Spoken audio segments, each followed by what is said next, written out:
Parceros, bienvenidos a una nueva entrevista, un nuevo capítulo. Hoy nos acompaña Cefus de varias agrupaciones de Cali, pero entre ellas vamos a destacar a Melancholiam, que está muy próxima a ser parte de este Mystical Case en noviembre en Garage en Bogotá.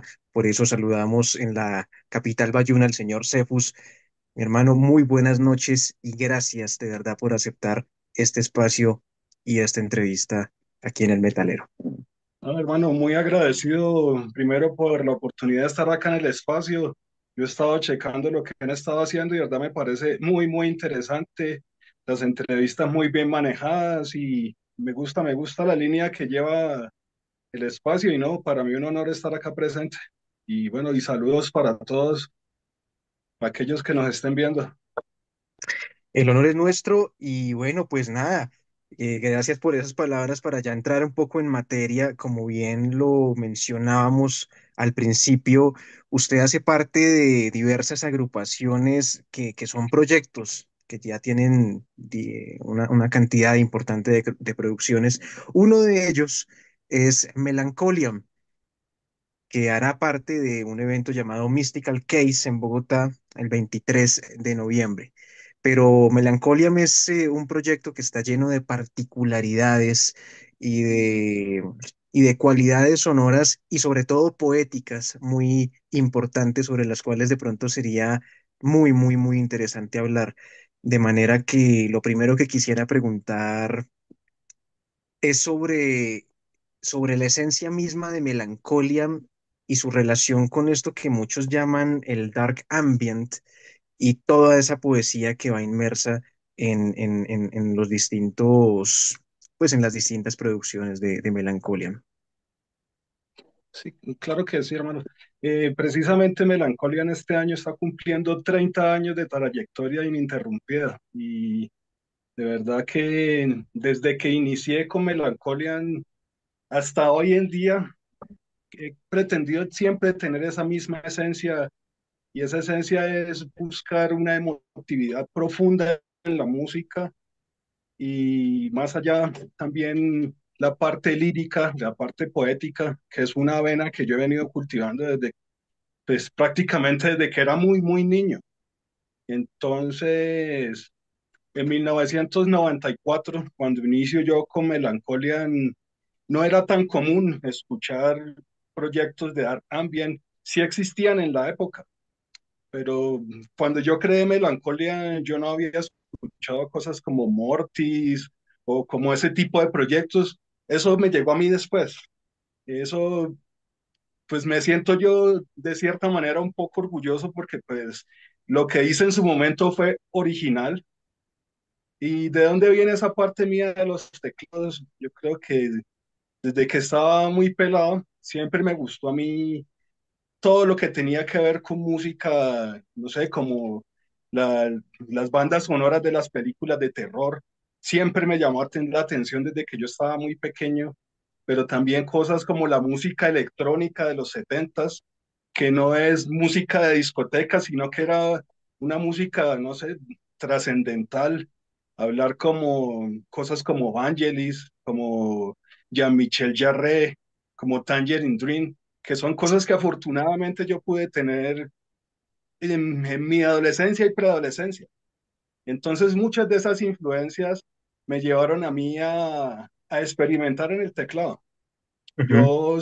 Siempre fui un músico empírico, como se dice coloquialmente. Sí. Nunca estuve en una academia, pero recuerdo que en esos primeros años cuando empecé yo a tocar el teclado, era dedicarse horas y horas y horas y horas a buscar sonidos, no sé, a involucrarse con el instrumento, a sacar melodías y así mismo era como una introspección que siempre he hecho con Melancolia. Entonces, eso por la parte musical.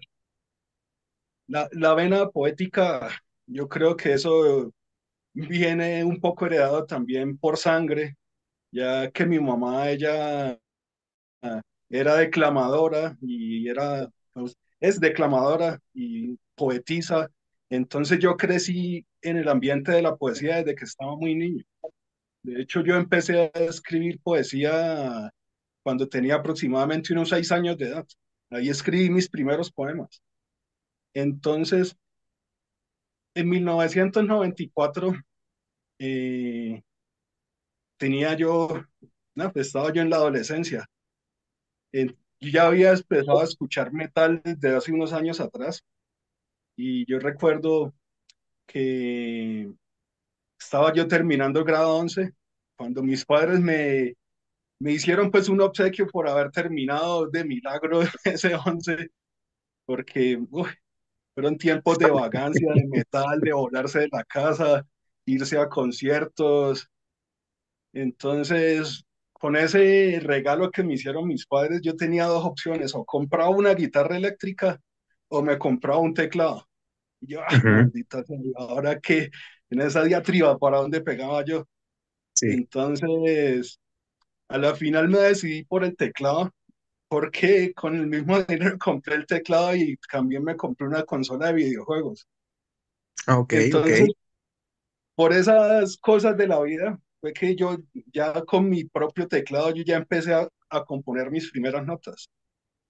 Y una parte muy importante es que yo había escrito mucha poesía, tenía por aparte también mis creaciones musicales, pero esa amalgama no se dio sino hasta que yo ya vine a finales del 93 a descubrir el black metal, que fue, me introduje ya dentro de la corriente del black metal por la influencia directa de Bull Metal y la Cortina de Hierro. Yo Ujú, sí. recuerdo cuando Bull Metal anunció en su programa la muerte de Euronymous, eso despertó a mí como una ansia de saber qué era que estaban haciendo esos malditos locos noruegos, de qué era ese movimiento, y empecé a investigar y a investigar y a tratar de conseguir las bandas, a tratar de conseguir la música noruega, de black metal, y esa fue como la piedra angular que unió la poesía con la música, porque fue unir esa música atmosférica con la poesía, pero lo que faltaba era esa esencia de las vocales black metal. Y eso fue lo que se amalgamó en Melancholia en el 1994. Y eso, pues, como a grosso modo, pues, un poco de la historia de cómo arrancó Melancholia. Uy, a mí me parece súper interesante ver que hay un inicio musical en los teclados y no necesariamente en la guitarra o la batería, que es lo que usualmente se ve. Veo que los teclados en el caso suyo le permitieron explorar algo que es muy presente en Melancolía y son las atmósferas, la construcción de esas atmósferas que se amalgaman justamente con las intenciones de los poemas y de los textos que usted más adelante va a comenzar a compenetrar. ¿Cómo fue de pronto ese proceso de aprendizaje y de acercamiento con la ejecución de los teclados? ¿Tuvo alguna especie de guía, de maestro, de profesor, o todo lo hizo de manera experimental a punta de oído y de ir viendo las opciones que le daba ese instrumento? Bueno, yo crecí en una familia donde las artes siempre fueron muy importantes. Uno de mis hermanos mayores, él sí fue músico, él sí fue a la academia. Entonces yo desde que estaba muy pequeño crecí con instrumentos a mi alrededor, guitarra. Yo aprendí a tocar el teclado en un pequeño teclado Casio que en algún familiar trajo alguna vez de un viaje a Estados Unidos y lo dejó en la casa. Ahí fue que yo empecé a era pues prácticamente un teclado de juguete, pero ahí fue donde yo empecé a método propio, Ujú, a ensayo y error, a buscar las melodías. Ya después con el tiempo sí fui tal vez buscando un poco de la teoría musical, pero ya fue en libros, de las notas, pero pues fue nociones muy básicas. sí. Ya como te digo, en cuanto a la ejecución fue ya de darle y darle y ensayarle y tocar y horas y horas y horas embebido en el instrumento. Así fue que pues me hice yo a la habilidad pues de ya manejar de manera no sé, de manera satisfactoria el teclado. A mí me emociona un poco como esa historia del teclado y usted porque pues en mi casa fue algo muy similar, también fueron primero los teclados y tuve la oportunidad de pronto en su momento de acceder a un Casio muy pequeño que era también casi de juguete y que únicamente tenía el tecladito y unas pistas que eran lo que llamaban los demos que hacían parte de esas piezas, que era que como se suponía que debería llegar a sonar si uno lo ejecutaba muy bien. Y eso, y grabar alguna especie de pistas, pues como con los tempos que le daba ese muy básico instrumento. Me parece, salud, salud, sí señores, por acá también. De manera que me parece genial. Usted también mencionaba lo que fue de cierta manera la música electrónica de los años 70 y creo que por ahí hay un género o una especie de movimiento que me llama mucho la atención, que es el synth pop, que en su momento tuvo una gran acogida en la Unión Soviética y que basaba la gran mayoría de sus melodías también en sintetizadores. No sé si de pronto algunas de esas corrientes alcanzaron a cruzarse por su camino. Lo que pasa es que, no sé, crecer a finales de los 70s, 80 era muy diferente ahora, porque la Ujú, música que tenía uno era pues prácticamente lo que había en la casa. Afortunadamente, como te digo, yo crecí en una familia donde el arte y la cultura fue algo muy importante.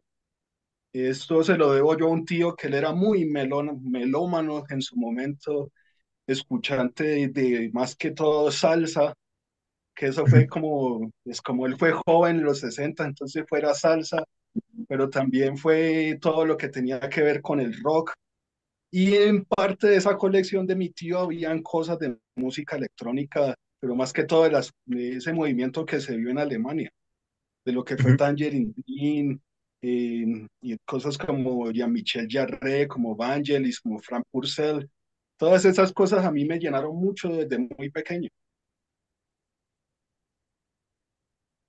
Bien, entrando un poco en el asunto de la poesía, me gustaría empezar con una referencia directa de Melancolia, mi es la elegía a Héctor Escobar Gutiérrez. Fue una de las primeras piezas que conocí de Melancolia y que me apasionó por la cercanía y el gusto que tengo con los libros y con la obra de Héctor Escobar. De todo lo que es Héctor Escobar, aparte de poeta y de Papa Negro, como fue también considerado por sí mismo y por los medios de comunicación, lo, lo llamó para haber compuesto esta elegía y para haber compuesto esta especie de homenaje a uno de los maestros de la poesía nacional, muy cercanos también al mundo del metal extremo. Sí, este es un homenaje de verdad muy sentido de mi parte. En los años 90 yo fui muy amigo de Cepillín y estuve muy conectado con la escena de Pereira en esos años. Entonces, en ese círculo se movió mucho la literatura de Héctor Escobar y su influencia. Desafortunadamente yo no tuve el placer y el honor de conocerlo en persona, pero fue curioso porque no es que me hubieran faltado oportunidades de hacerlo, porque Cepillín él me invitó muchas veces. Más que todo yo creo que fue un cierto temor de mi parte, porque detrás de la figura de Héctor Escobar se escuchaban y se tejían muchas leyendas. Yo recuerdo que Cepillín en su momento me compartió eh, una especie de reportaje de un investigador, pues, en los años en los que estuvo, pues, en movimiento en Pereira, en su máximo apogeo, que, pues, a Héctor Escobar le investigaron y todo eso. Y en ese reportaje decía que este investigador quería demandar a Héctor Escobar porque le había robado el alma. Yo, uy, ¿cómo Sí, es eso posible? sí, sí, sí. Entonces, siempre sentí un gran respeto y una profunda admiración por el señor Héctor Escobar. Entonces, por eso ya a momento de su partida quise hacer este homenaje tanto musical como poético para una figura que ha sido muy importante, no solo en el ámbito del metal oscuro, sino también en lo filosófico y en lo poético. Ese episodio que usted relata o que rememora de Héctor Escobar fue muy, tuvo una tendencia muy grande en la prensa en ese momento. De Ujú, hecho, me recuerdo que él está recopilado en un libro llamado Pacto con el Diablo, donde hay varios autores y ese libro lo edita La sí. Valija de Fuego y por ahí aparecen incluso algunos de los de las fotografías de las portadas y de los periódicos que habían hecho en ese momento esa investigación y la cobertura de ese caso del supuesto robo del alma del periodista, que no deja de ser un poco cómico cuando uno lo mira un poco a la distancia, ¿no? Sí, claro, por supuesto. Lo que pasa es que Algún... igual esa esencia, esa energía que se sentía en los noventas en torno al black metal era otra cosa. Era muy diferente a cómo se vive hoy en día, porque había de verdad un misticismo, se sentía, no sé, como un respeto, una solemnidad, cosas que ahorita se han perdido muchísimo. ese tema creo que vale la pena profundizar un poco. ¿Qué cree de todo ese ámbito del satanismo? Podríamos incluso llamarlo también, y su cercanía con el black metal se ha perdido de los años 90 para acá. ¿Por qué se ha perdido y qué es eso que ha fragmentado de pronto la seriedad y la conexión mística y espiritual que hay con esos temas? Fíjate que eso es un tema que yo lo he pensado muchísimo. ¿Y por qué? Fíjate que la generación mía, que yo nací en los años 70, para nosotros, de verdad, las cuestiones como la religión y el respeto de la familia y de las tradiciones fueron demasiado importantes, ¿sí? Cuando nosotros advocamos ya a esa liberación que nos da el black metal, era como ir en contra de algo en lo que uno creía ciegamente, porque pues, eso se lo habían metido uno a palos, literalmente a palos. Así Yo es. recuerdo, por ejemplo, mi abuelita en Semana Santa era, no corran, que van a, no recuerdo bien qué era, me decía, no corran, que los clavos de Cristo, yo no sé qué, pero todas unas pendejadas.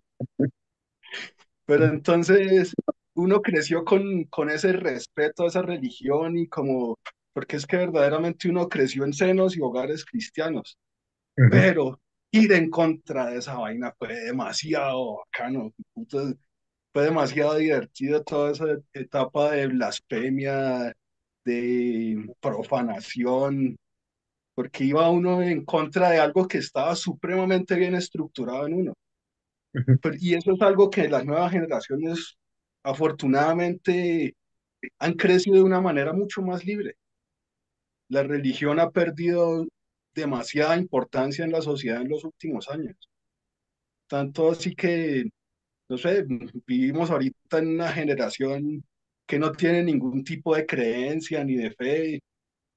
Son tiempos muy, muy diferentes. Y yo pienso que eso ha hecho que mucho de ese misticismo y de ese radicalismo que tuvimos en los 90 no sea igual en estos momentos.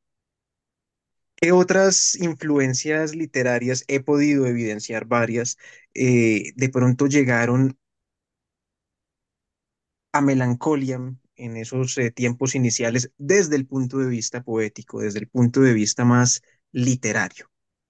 Uf, no sé, yo he estado involucrado en la poesía, como te decía, desde muy niño. Y una de mis grandes influencias poéticas ha sido Julio Flores, poeta colombiano, Ujú, Asunción Silva, que yo adoro la poesía de José Asunción Silva, obras como la de León de Grave, también sí. colombiana. Entonces son muchas, muchas, muchas cosas. Y bueno, yo tuve también cuestión de meterme a la literatura desde que estaba muy pelado, que no sé, yo era, desde muy pequeño fui alguien muy apático a la sociedad, a relacionarme con los demás y encontré en los libros como un portal Ujú, hacia otro mundo. Vuelvo y reitero, mi familia hubo mucha, mucha cultura. Entonces, en mi casa, cuando yo era niño, había una biblioteca gigantesca. miles de libros a mi disposición. Entonces, para mí la lectura fue algo sumamente importante desde que estaba muy niño. Yo recuerdo haber leído al Marqués de Sade cuando tenía 10 años. ¿Qué tal ese Y, choque? ¿Qué tal ese primer encuentro con el Marqués uy, de no, Sade? es que en esos momentos uno no está preparado para esas cosas, pero era, no sé, como decir, yo estoy leyendo esto y a nadie le importa porque es un berraco libro que yo tengo en mis manos y Ujú, nadie me ujú. está vigilando y yo metido en esas historias tan sórdidas. Entonces, son cosas que alimentaron mi imaginario desde muy temprano. Entonces, no sé, también una de mis grandes influencias fue Stephen King. Sí, Había muchas obras de Stephen King en la biblioteca. Precisamente ahorita estoy releyendo este libro, que es uno de mis Misery. favoritos, es Sí, uno de mis señor. favoritos de Stephen King. Entonces, todas esas cosas que alimentan el imaginario me llevaron también hacia mí a un romanticismo, que es lo que ha manejado también Melancolía, en esa parte romántica, hacia la muerte, hacia el amor imposible, hacia lo espiritualmente utópico. Entonces, si no es que es tantas cosas y es como difícil resumir, porque de verdad es mucho lo que he tenido la oportunidad yo de leer en esta vida. Ese acercamiento a los libros es un acercamiento directo a las estrellas. Alguna vez lo dijo por ahí algún autor en un preámbulo a Nietzsche, que veía los libros como una especie de constelación. Una de las obras de Melancholiam se llama Acércate a las estrellas y es, creo yo, una invitación a a una visita a uno mismo, de alguna u otra manera, ese universo que habita a uno mismo. Ahondar en cada uno de los versos o fragmentos de Melancolía sería un trabajo casi hermenéutico, deconstructivo, Uf, ¿verdad que ¿verdad? Pero me gustaría ahondar un poquito en esta obra, que a mí personalmente me impactó bastante, me generó una especie de conmoción muy bonita, porque creo que ahí se refleja muy bien el espíritu de melancolía y ese espíritu por acercarse también a a la literatura. No sé si de pronto pudiéramos desarrollar un poquito, profundizar un poco más sobre esta pieza y ahorita de pronto mencionar otras relacionadas con ese amor imposible que usted mencionó ahora. claro que sí, hermano. Fíjate que detrás de ese tema, acércate a las estrellas, hay muchas cosas que también tienen que ver con mis creencias, por llamarlo de alguna forma. ¿Ves? Porque, bueno, yo empecé con una búsqueda filosófica también desde muy temprano en los noventas, ya cuando el black metal fue como un parteaguas que dijo, usted está aquí en este mundo, ¿para qué putas está usted aquí metido? Piense, desarróllese, elévese, no se quede atado a la tierra. Y en esa búsqueda, empieza uno a consumir libros, a estudiar las religiones, a estudiar filosofía. Y bueno, y entonces eso se convierte uno es como un colador. Lo que no sirve se desecha. Pero hay muchas cosas que se van quedando, que lo van llenando a uno, que lo van identificando. Personas también que han pasado por mi vida, que han dejado muchas grandes enseñanzas. Ujú. Entonces, todas esas cosas yo trato de canalizarlas en mis creaciones artísticas. Como Sí, decías, hay un gran trasfondo. Cada tema de Melancholia tiene un trasfondo. Ese tema de acércate a las estrellas es como volcarse hacia la utopía, porque obviamente jamás uno va a poder físicamente hacer un acercamiento a las estrellas. Ese acercamiento a las estrellas es desde la mente, desde el espíritu, y es esa búsqueda de esa complementación cósmica, de decir, yo soy, pero ¿qué más hay allá más de mí? ¿Qué hay más lejos de mí? Y es como tratar de traer esa lejanía y tratar de uno atraparla dentro de su propio corazón, dentro de su propio espíritu. Más o menos es como la idea detrás de ese tema. Como tratar de atrapar un imposible a sabiendas de que es imposible, Ujú, exactamente, la utopía. la utopía. Hay otros temas que de pronto buscan otra atmósfera, o no, no es que la busquen, yo creo que simplemente se inclinan hacia allá. Lágrimas de sangre, por ejemplo. Es una pieza que evidentemente creo que nos podría llevar casi que a otro estado, por no decir que a otro extremo. Y, y bueno, Bueno, en ese lágrimas de sangre, bueno, obviamente ahí está la influencia de John Milton y su paraíso perdido. Está la influencia de Dante Alighieri con su Divina Comedia. ujú, Entonces, este trabajo, El Lucero del Alba, para mí es como haber escrito una pequeña obra de teatro, porque ok, él desde su inicio, ese tema Lágrimas de Sangre está ahí, es esa la rebelión luciferina, pero ese tiene su continuidad, es toda una historia ese trabajo.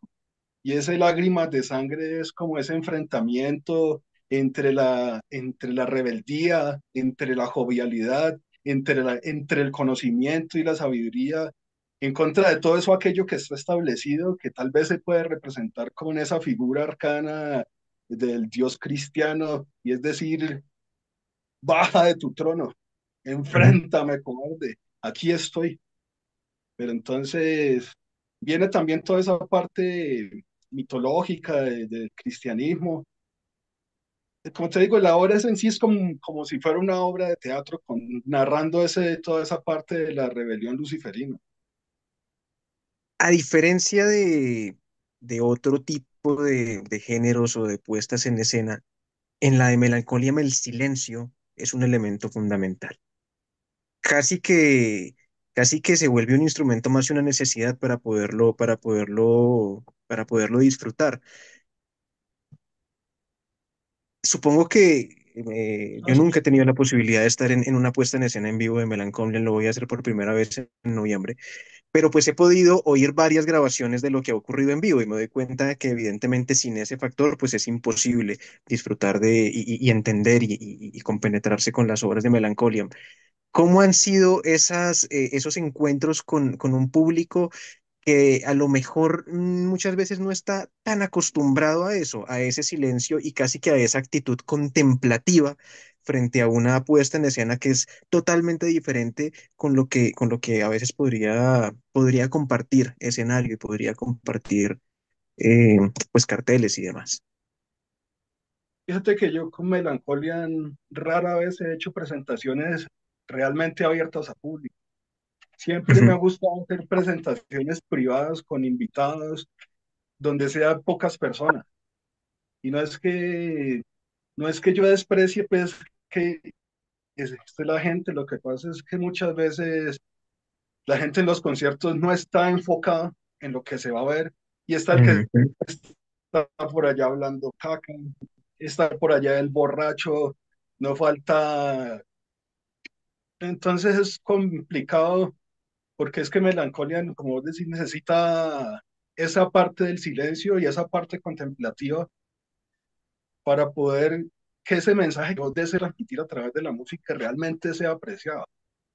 Entonces, es complicado, pero fíjate que también ha ocurrido donde he tenido público y no sé, cuando yo estoy en el escenario con Melancholia, a veces no sé, uno siente como una especie de transfiguración, no sé, como una elevación propia y eso se irradia y pienso que la música de Melancholia logra contactar a la gente, les llega y, y ese mensaje es bien recibido por esas personas.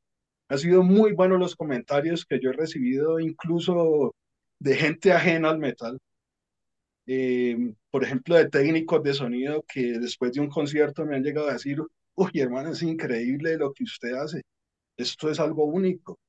Entonces, ah, esta presentación ahora en Bogotá decidí hacerla porque es conmemorando los 30 años de Melancholia y yo dije, yo quiero hacer presentaciones abiertas a público. Sin embargo, yo sé que mucha de la gente que va a asistir sabe qué es lo que va a ir a ver y eso es para mí lo Total. importante. Aparte de las influencias musicales mencionadas inicialmente, fue inevitable identificar otra que es la de Burzum, eh, que incluso, si no estoy mal, y espero no equivocarme, tiene una interpretación por parte suya en uno de esos conciertos privados que hay. Burzum pues claramente tiene dentro de sus cuantiosas producciones varias hechas literalmente a punta de sintetizador por el contexto que en ese momento tenía Bart Vikernes. Hablemos un poco de esa influencia que creo existe y que veo reflejada y también reinterpretada por usted. Bueno, la influencia de Burzum es innegable, pero yo creo que más que Burzum fue todo eso que se gestó en Noruega en esa primera mitad de los años 90.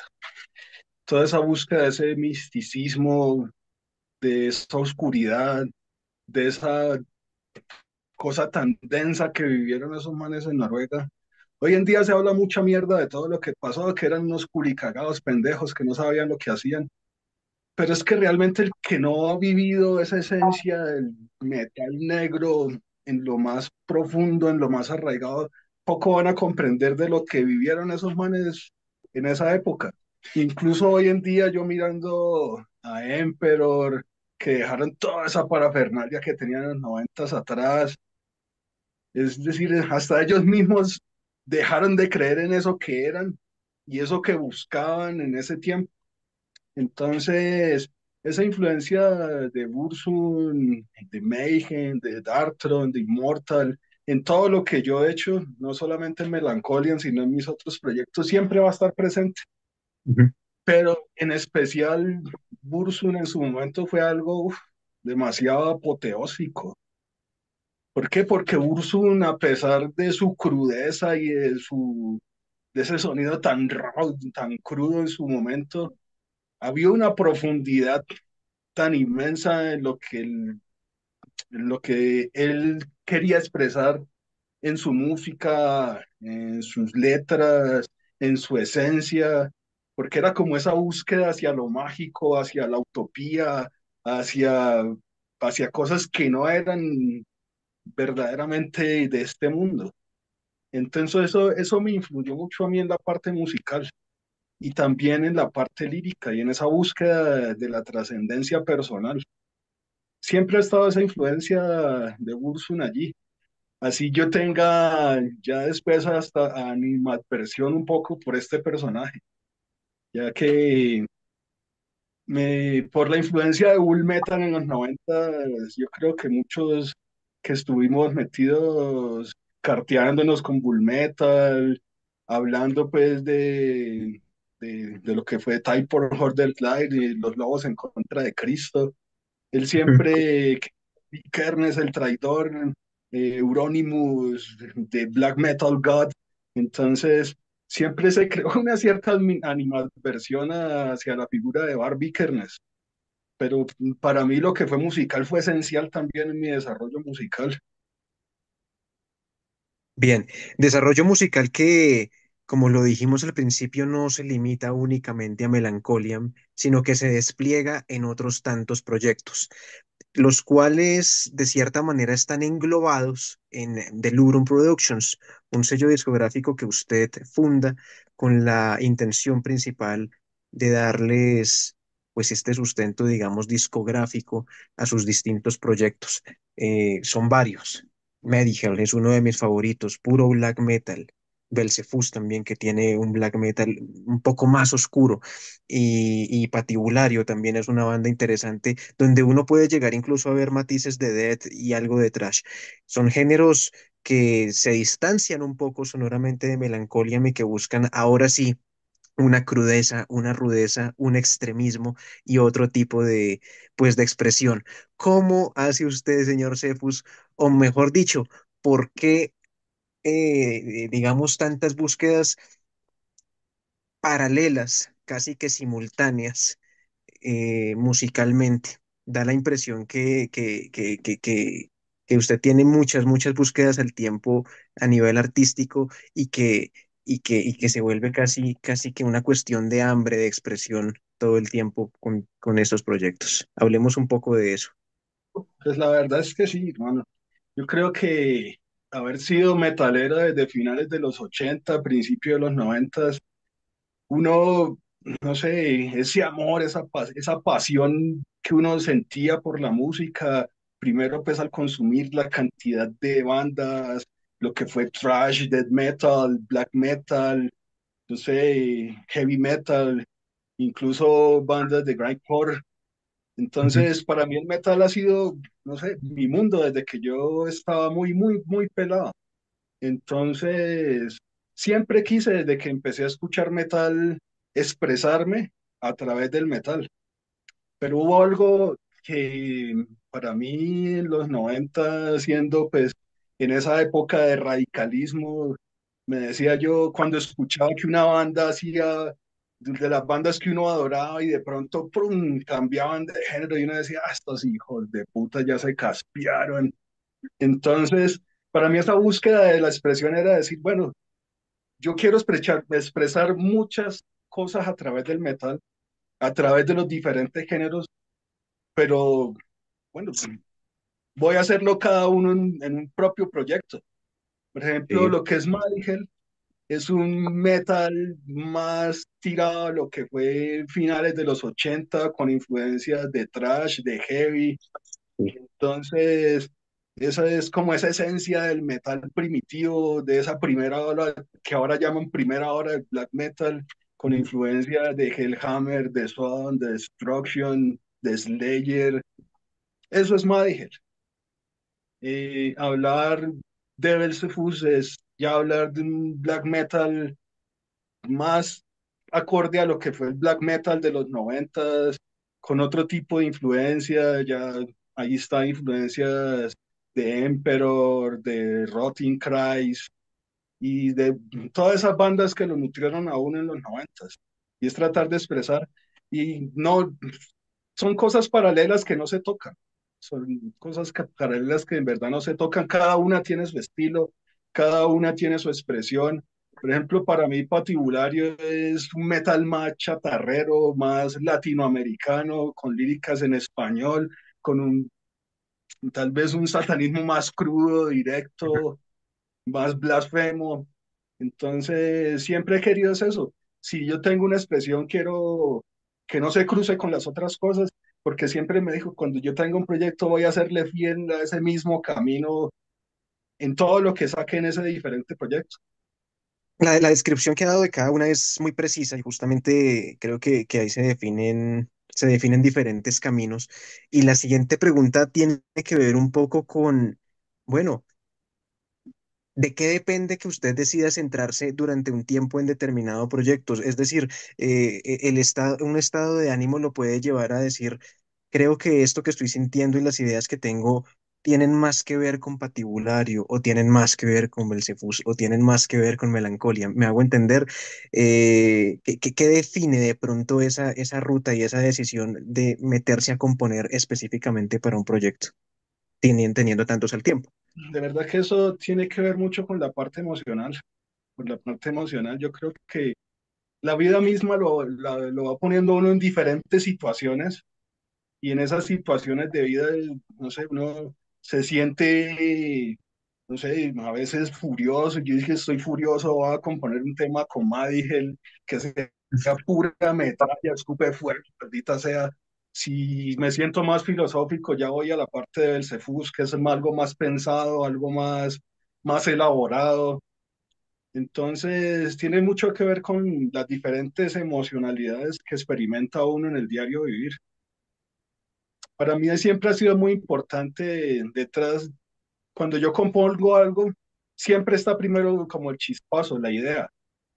Para mí Ujú. un álbum es como un concepto que viene todo junto y para mí como creador es como ir sacándole pedazos y irlo estructurando, pero para mí cada álbum ha sido siempre una idea, ha sido algo, sí, una idea, un constructo al cual yo Sí. voy ya cuando ya me pongo a componer las guitarras y las líricas y todo eso, es como irlo desglosando, pero siempre para mí ha sido tener una idea y la idea, a partir de la idea se desarrolla todo un concepto. Y también eso ha sido parte importante en cada una de las composiciones. Es decir, la idea y la sensación va primero que cualquier ejecución con los instrumentos. Sí, claro que sí, hermano. A mí me pasa algo muy curioso porque cuando yo tengo una idea, es como si todo eso que yo voy a expresar ya estuviera allí. Y yo lo voy es Ujú, desglosando, lo voy es desarmando, lo voy es colocando cada cosa en su sitio. Pero siempre ha sido primero la idea y la emoción detrás de la idea. Viene la idea, pero detrás de esa idea también hay una emoción. Entonces es un proceso muy, para mí es muy satisfactorio. Yo siempre he tenido como una fantasía de decir, uy, no, que me conecten suero a las venas y encerrarme en el estudio una semana entera sin yo salir de ahí, componga, escriba, grabe. Pero es esa misma pasión y esa misma fuerza que lo lleva a uno a ujú. expresar, a expresarse a través de la música. Hacía mención hace un momento pues de Delibrum Productions que tiene una especie de logo, una especie de filosofía que alude un poco a lo que hablábamos hace un momento y es Exclusive Evil Art for Exclusive Individuals. Y hay otra frasecita por ahí que ronda también que es Evil Art not for masses. Es decir, vamos a enfocarnos más en individuos, en ver la verdadera filosofía del underground y no ese afán de masificar y de popularizar las cosas. Algo que se dice fácil, pero es difícil de mantener el tiempo, supongo. Sí, es correcto, hermano. Fíjate que yo siempre he dicho, cuando yo hago algo, yo tengo que satisfacerme a mí mismo con lo que yo Ujú, hago. Y por eso a veces me esmero tanto en la parte de la grabación y ha sido algo para mí un proceso muy íntimo. Decir esto es mío y el que lo tiene que disfrutar primeramente soy yo. Y ya de ahí yo lo comparto y afortunadamente en este largo camino he encontrado mucho eco. Fíjate que cuando inicié con Melancholia me pasó algo muy curioso, porque cuando ujú. yo hice esa mezcla de teclados con poesía, con voces black metal, yo solo guardé para mí, yo dije, no, qué boleta, yo qué le voy a mostrar esto a nadie, esto es pura basura. Y fue muy Epa. curioso porque cuando se lo compartí a los pocos allegados que tenía en ese tiempo, me dijeron, uy, no, Cefus, eso está muy brutal, qué bacano lo que vos estás haciendo. Esa expresión es muy buena. Y parte de la carrera de Melancholian se la debo mucho a la escena de Pereira y en especial a Cepillín, que ya lo nombré ahora, porque él fue uno de los primeros que dijo, uy, no, hermano, Melancholian, esto es único, esto tiene que darse a conocer. Y ese apoyo primigenio por parte de Cepillín fue también lo que me animó a mí a continuar la carrera con Melancholian. Pero siempre fue ese proceso íntimo, decir, yo hago esto es para mí. Y si esto le gusta a Epa. alguien, bien, y si no le gusta a nadie, pues no me importa. Ya. Y eso es esa idea de evil art, not for masses, arte maldito no para las masas, sino que siempre, y hasta ahora conllevo ese pensamiento de mucha gente a mí me dice, uy, ¿cómo hago para conseguir las cosas viejas de Melancholia y eso? Y yo digo, no, eso ya no está disponible. Pero Ujú. cuando hay una relación, no sé, más cercana de amistad, yo le digo, aquí está Melancholia en antiguo, las cosas viejas que ya no se consiguen. Sí. Entonces sí ha sido siempre así, como llevar esa idea de que no es para masas, de que ese sentimiento, no sé, entre más personal, más puro. Me resulta imposible no generar un contraste entre la idea del individualismo desde el arte y aquello que en el metal todo el tiempo se está diciendo como escena. Esa es una palabra que es una casi que una categoría dentro del metal y es cuando hablamos de escena, escena, y que finalmente esa escena no es más que ese colectivo de personas que están relacionadas con el mundo del metal. Pero ¿hasta qué punto el colectivo puede llegar a ser más importante que la relación individual con el metal a nivel creativo y a nivel de consumo de la música, ¿no? Mm, y esta cuestión de la escena a veces deja tanto que desear, pero como te digo, es que ha habido una degeneración en el tiempo. Yo soy metalero desde el principio de los noventas y en ese tiempo yo creo que sí se podía decir que era una escena, porque de verdad había una hermandad tan bacana entre los metaleros, decir lo que se vivió en ese momento cuando la música era exclusiva, era difícil de encontrar, cuando uno tenía un cassette grabado y uno valoraba ese berraco cassette como una joya y uno entre metaleros se sentía como verdaderamente entre hermanos, se sentía apoyo entre las bandas, a los conciertos locales iba toda la gente, todos los combos. Yo recuerdo los conciertos en Palmira, que había gente de Pereira, que había gente de Popayán, de Cali, igual cuando los toques se iba uno para Pereira, para Manizales. Era tan diferente las cosas en ese momento, en esos tiempos, que la música era más exclusiva, que eran menos personas. Pero bueno, todo va evolucionando, todo va evolucionando. Yo veo ahorita a los pelados que verdaderamente la cogen en serio y yo digo, puta, la tienen mucho más difícil de lo que lo tuvimos nosotros en los noventas. ¿Por qué? Porque a nosotros nos llegaba algo y uno decía, oh, qué chimba, hijo de puta, y escuchaba uno ese cassette una mil veces, lo volteaba, lo volvía a voltear. Y ahorita la oferta es tanta que para que verdaderamente algo impacte en la persona o en el individuo es muy complicado, porque son cientos de bandas a través del internet. Con un clic se tiene acceso a toda la música. Entonces, de verdad, como se dice, a medida de que las cosas se alejan de la raíz, las ramas se vuelven más débiles.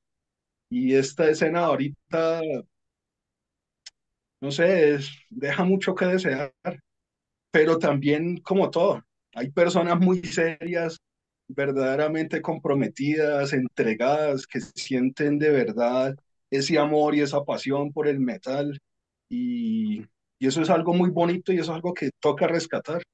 Por eso espacios como el suyo yo lo valoro mucho, hermano, porque uno hace esto por pasión. Esto uno no está esperando ni reconocimiento, ni fama, ¿no? Esto se hace es verdaderamente por gusto y decir uno, aquí está mi granito de arena, yo aporto para que esto no se muera. Entonces, es complicado ese concepto de escena, pero no sé, entre más gente haya comprometida, yo creo que las cosas se vuelven más íntimas. Ujú. Absolutamente de acuerdo. En relación con este comentario que usted hace en cuanto a esa esencia mística cercana, verdaderamente comprometida con el metal, creo que, y lo digo de verdad con verdadera convicción, este evento Mystical Case busca, entre muchas otras cosas, también recobrar esa esencia de lo místico. No es un cartel con demasiadas bandas, pero sí con las bandas que son y que representan en cierto modo ese metal que se hace desde las vísceras, que se hace desde las vísceras y desde el alma. Por eso Melancolia me está allí, por eso está Tumulario. En algún momento, hace unos meses, tuvimos la posibilidad de conversar con Hannes Robles alrededor pues de esta banda y todo lo que ha hecho. Está Devastación, está Equinoccio, que hace parte ya más de de la parte del doom metal y es muy interesante.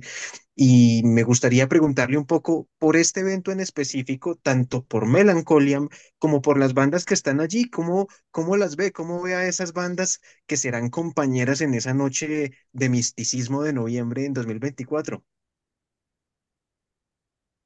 Yo pienso que esta va a ser una noche muy especial, porque de verdad es un cartel donde yo creo que es bien exclusivo la música escogida para la noche y pienso que es un gran complemento para el show que va a dar Melancholian. De verdad, yo pienso es que nos va a faltar es tiempo para poder abarcar toda esa amalgama de sonidos y de emociones, pero uf, yo me siento muy complacido con el cartel y qué brutal, ¿no? Ya toca es vivirlo e invitar a aquellos que escuchen esto a que de verdad asistan porque va a ser una noche inolvidable. Estamos celebrando los 30 años, conmemorando los 30 años de Melancholia. ¿Va a haber alguna recopilación especial con algunos temas en específico o cómo de pronto se ha pensado un poco el repertorio? Sí, le puedo preguntar por eso, porque sé que puede ser también algo que está ahí guardado. Sí, sí, pues sí, hermano. Bueno, la idea es mostrar un poco del recorrido de Melancholian. Yo creo que voy a presentar algunas canciones que definitivamente jamás voy a poner en línea, que son las cosas antiguas de Melancholian, lo que fue los tiempos de los cassettes de los noventas, recordando temas que dieron inicio y apertura a toda esta historia de Melancholian. Pero Ujú. también voy a retomar algunas cosas que son un poco más conocidas de la trayectoria de Melancholian Sí. y no sé, la idea es brindarle a la gente un poco de la historia de estos 30 años de Melancholia. Y creo que el repertorio que tengo ha sido escogido especialmente para la noche, también mostrando un poco de las influencias que han marcado todo este trayecto. Va a ser bien interesante, va a ser bien interesante esa puesta en escena. Bien. Hay un tema sobre el que quiero preguntarle y no quiero que se me pase, y es la complemento visual y de diseño visual y de artes que hace parte tanto de Melancolian como de las demás bandas. ¿Cómo se da ese proceso? Y preguntarle si es usted mismo quien está detrás digamos, de estos diseños o son algunos artistas que han trabajado con usted en este tipo pues, de arte, de cover arts y demás.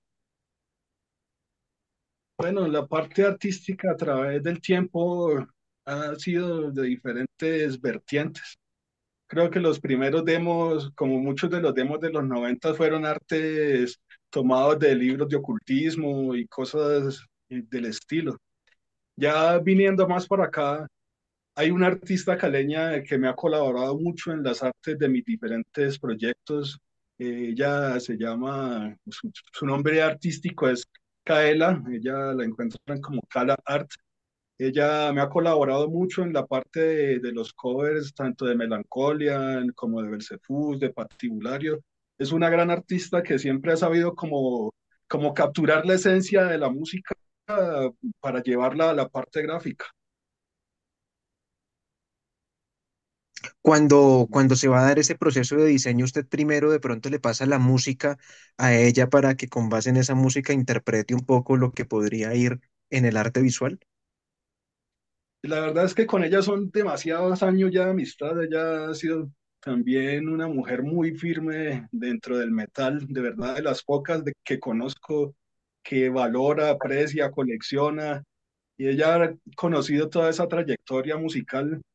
Entonces es muy fácil como llegar a esa complementación de la música en el arte también a través de la amistad, porque como ideológicamente hay muchas cosas en común.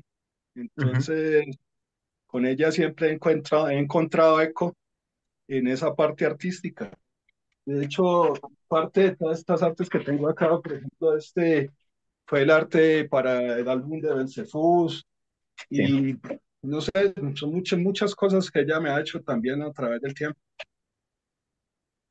Claro, y eso evidentemente también le da un carácter mucho más íntimo y personal a las obras en general, que son pues elementos integrales, lo veo así. Sí, por supuesto. La parte gráfica en todos los álbumes de metal, no sé, ha sido como un complemento desde la historia misma de los inicios del metal, ha sido porque uno esa parte gráfica, no sé, uno ve la figura de Eddie en Iron Maiden y eso conlleva unas sensaciones y se amalgama con la música. La parte artística también es muy importante en todo lo que tiene que ver con el metal. Actualmente, ¿qué anda leyendo Cefus? ¿Qué anda indagando? ¿Qué anda de pronto deleitando por ahí? Pues creo que lo mostré ahorita, lo tengo aquí en mi escritorio, ando retomando esta obra de Stephen King, que ha sido uno de mis autores favoritos de toda la vida. Y bueno, a veces le falta a uno es tiempo para leer, para, para seguir en esa búsqueda. Pero sí, ahorita ando metido otra vez con Stephen King. De hecho, quiero volverme a leer el libro del Resplandor, que lo compré hace poco también. Entonces, para mí esa parte de terror en la literatura ha sido muy importante también como influencia en todos mis proyectos musicales y en mi propia literatura, porque yo también escribo. Y en la parte no solo poesía, tengo escritas también cuentos, novelas y también otro tipo de escritura, no solo poesía. Bueno, debo decir que no conocía esa faceta y creo que es momento para sacarle un poquito la punta a eso. Las obras suyas primero, se pueden encontrar públicamente en algún sitio y hablemos un poquito de eso. Desafortunadamente, de la parte de novelas y todas esas son cosas que tengo allí inéditas.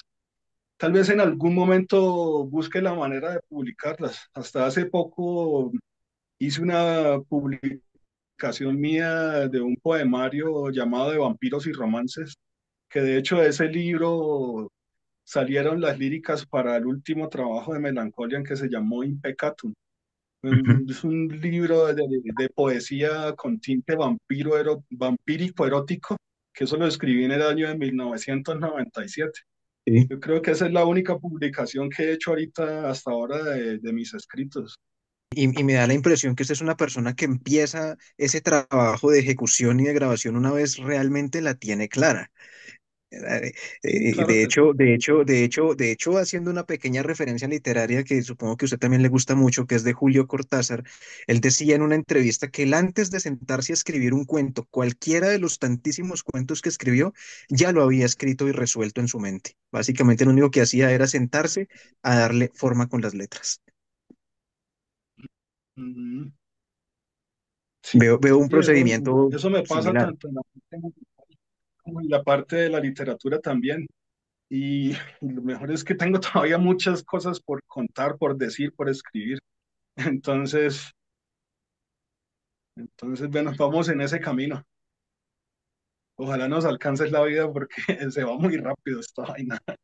Se va demasiado rápido y creo que no aguanta quedarse pensando, ¿no? No, no lo digo por usted, porque usted ha hecho mucho.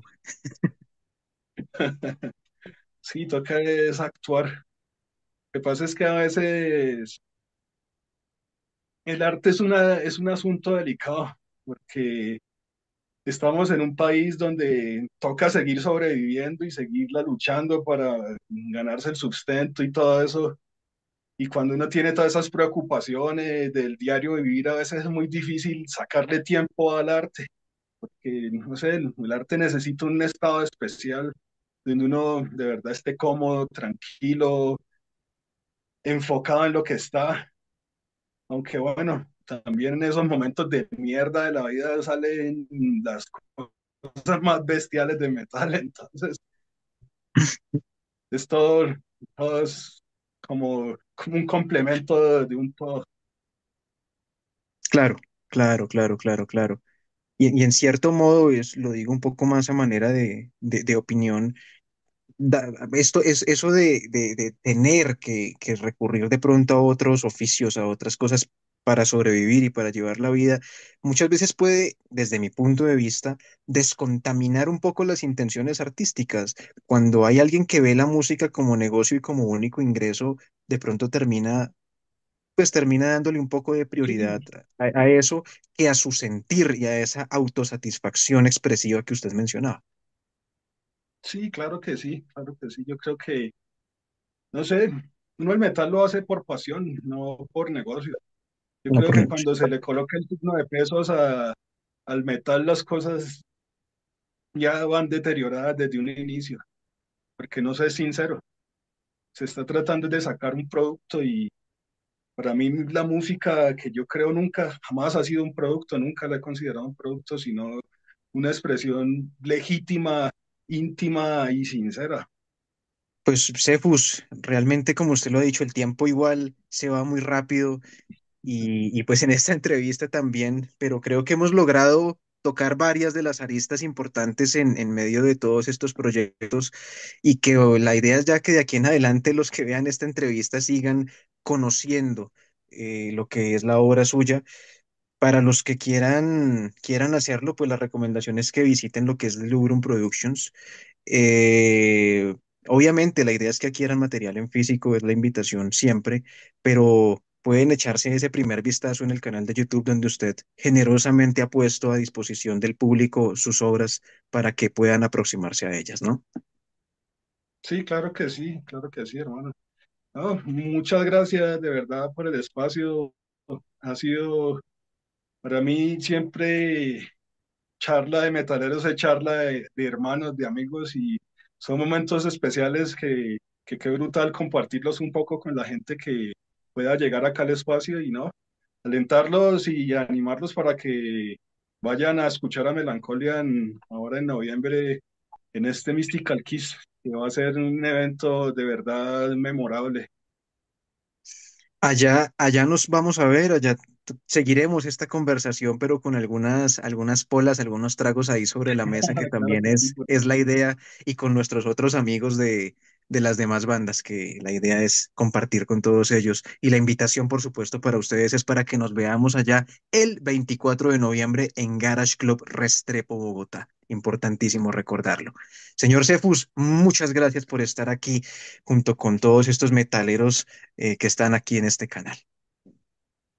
no, de verdad, reiterar el agradecimiento, hermano, y a los que han escuchado esta entrevista, que se lleven eso de verdad tomar esto del metal con amor, con pasión, con ahínco, con fuerza, porque maldita sea, lo he dicho muy mil veces, no metal, no life, sin metal no hay vida, y los cuernos Ni siempre arriba. absolutamente nada. Cuernos arriba y para mí ha sido un honor, señor Cefus. Acá nos veremos muy pronto.